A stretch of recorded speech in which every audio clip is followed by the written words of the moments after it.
are renewing calls for clarity on compensation promised by the state, even as church leaders, activists and opposition figures demand accountability over alleged police brutality against demonstrators.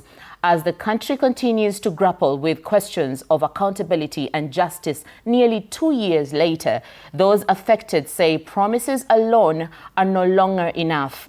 Our reporter Michelle Mwangi with more details on this story.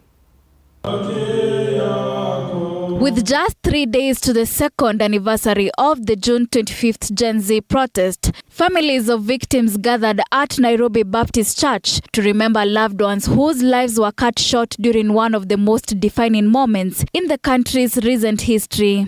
Let's bow our heads and pray.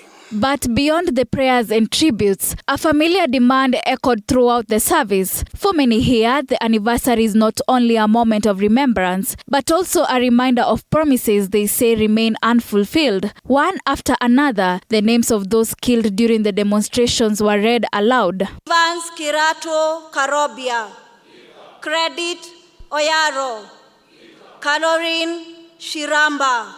Survivors who attended the service spoke of lives permanently altered by injuries, trauma, and economic hardship, saying the impact of the protest continues to be felt nearly 2 years later. The government shot me. Ruto's government shot me. You may wonder where I was shot. This is where I was shot. When are you going to kill us? You are going to kill us and still compensate us. I think it is not a government, it's a blood government. As the country prepares for planned June 25th commemorations, church leaders used the occasion to call for dialogue and respect for constitutional freedoms.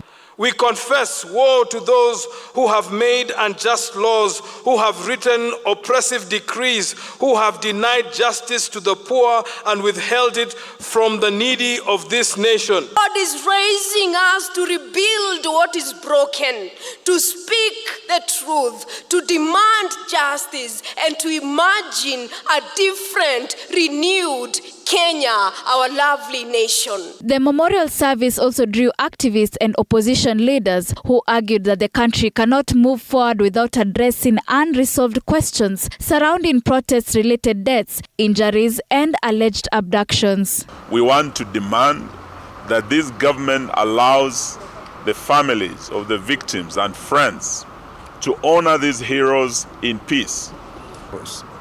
There will be monetary compensation, which must also be administered in a transparent manner. The government has proposed compensations plan for victims of recent Gen Z-led protests. The framework suggests 3 million Kenya shillings compensations for deaths and 2 million Kenya shillings for cases of enforced disappearances. However, survivors and families argue the figures fall far short of the gravity of the losses suffered during the protest. Michelle Mwangi, TV 47, Nairobi.